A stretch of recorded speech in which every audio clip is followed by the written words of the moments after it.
अस्सलाम वालेकुम। जैसा कि आप देख रहे हैं इस वक्त हम मौजूद हैं सेक्टर 73। वैसे तो ये नॉर्थ कराची लगता है, लेकिन जब से ये बल्दियाती हुकूमत आई है तो ये नॉर्थ नाज़िमाबाद में यूसी 1 कहला रहा है इस वक्त। शहजाद मदद जो है वो यहाँ के चेयरमैन है नॉर्थ नाज़िमाबाद यूसी 1 के। और बेसिकली जो नॉर्थ नाज़िमाबाद यूसी 2 के वाइस चेयरमैन है वो टाउन चेयरमैन बन गए आतिफ अली खान। तो उनके हल्के में ये इलाका आता है। और मेरे पीछे आपको नज़र आ रहा होगा काफ़ी पानी है।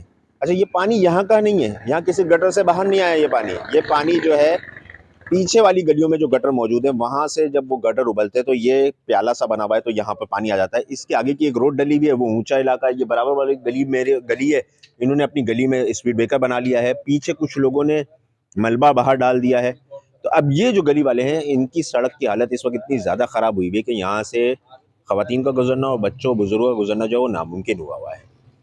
शहजाद मदद साहब से मेरी दरख्वास्त है कि वो प्लीज़ इसको देखें और जितनी जल्दी हो सके इस मसले को हल करवाएं। जैसे उन्होंने सेक्टर में अपने काम करवाया है, ये भी उन्हीं का इलाका लगता है और उन्हीं के हल्के में आता है, तो इस इलाके को भी उनको देखना चाहिए और यहाँ पे काम कराना चाहिए। यहाँ पे हमारे साथ मोहल्ले के लोग मौजूद हैं, आइए कोशिश करते हैं किसी से बात करते हैं।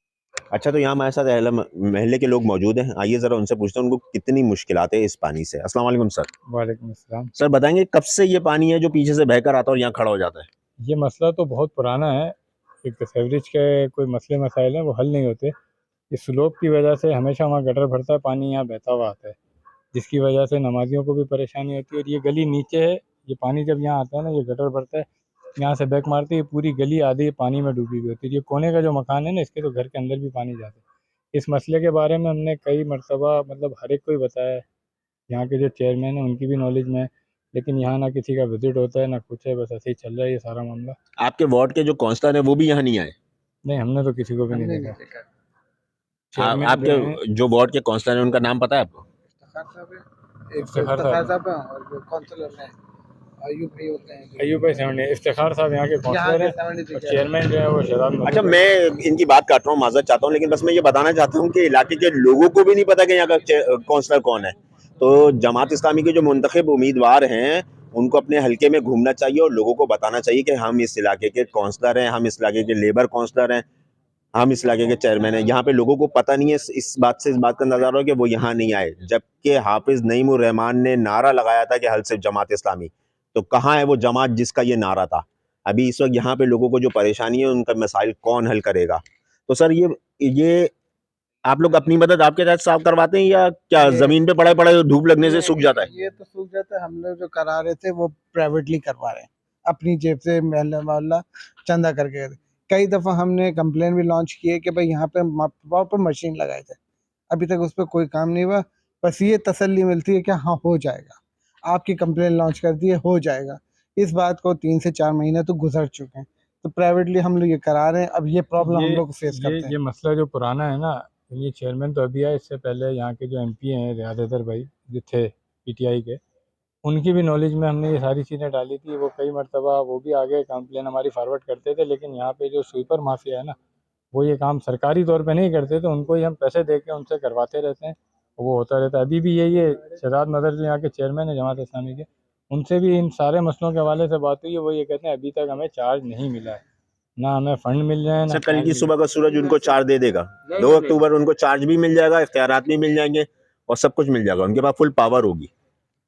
कल के सूरज में जब उनको इख्तियारात मिल जाते हैं, कल हम फिर शाम में उनको सूरज गुरूब होने के बाद फिर मिल लेंगे कि भाई अब तो चार्ज भी मिल गया, अब आपके पास इख्तियारात भी हैं, अब आप फ़ंड भी अरेंज कर लेंगे। जैसा कि हाफिज़ नईम साहब कहते थे कि फ़ंड हमारा मसला नहीं है, हम कहीं से भी अरेंज कर लेंगे, छीन के ले लेंगे, तो वो छीन के लें, इन मसलों को हल करें। सड़क की हालत आप देख रहे हैं, सड़क यहाँ नहीं है।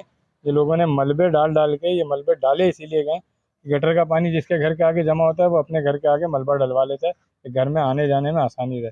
आप यहाँ से वहाँ तक देख लें, आपको नज़र आ रहा होगा अभी भी नए नए मलबे भी डल रहे हैं। वो लोग अपनी मदद आपके तहत अपने घर के आगे मलबा डलवा के अपनी जान छुड़ाते हैं। और सड़क तो जो है ना वो पता नहीं कितना, इससे अंदाज़ा कर लें ये गटर जो है ना इसका ढक्कन अभी भी 1-1.5 फीट नीचे है। तो सड़क रोड लेवल इतना नीचे, लोगों ने मलबे वलबे डाल के इतना ऊपर कर दिया है इनकी बात इसको। कर ये सबूत के तौर पर मौजूद है। पीछे गली से अंदाजा लगा लें कि कितनी डीप में गई है। ये गली ऊपर थी और ये रोड नीचे थी। अब अच्छा, मलबे की वजह मेरी से जो दरख्वास्त है वो वाटर एंड सेवरेज बोर्ड से भी है कि जब आप अपना बिल देते हैं इलाके में लोगों को और इलाका आपको फुल बिलिंग कर रहा है ना, तो फिर आपको उस इलाके में सेवरेज के कामों को भी देखने की ज़रूरत है, क्योंकि वाटर एंड सेवरेज का बिल एक आता है लेकिन जब डिपार्टमेंट में शिकायत लेके जाओ तो फौरन डिपार्टमेंट अलग अलग हो जाता है, सेवरेज वो देखता है और वाटर वो देखता है। ये एकदम बहुत गलत बात है। आवाम जब मुश्किलात का शिकार होती है तो वो किसके पास जाए अगर सेवरेज डिपार्टमेंट नहीं देख रहा। मेयर कराची मुर्तज़ा अब्बास साहब से मेरी दरखास्त है कि इस निज़ाम को भी सीधा करने की जरूरत है कि सेवरेज डिपार्टमेंट अलग है और वाटर बोर्ड डिपार्टमेंट अलग है, जबकि बिल दोनों का एक ही आ रहा है। सही ज़ीशान को दुआओं में याद रखिएगा। फिर किसी और मुद्दे पर हाजिर होंगे। अल्लाह हाफिज़।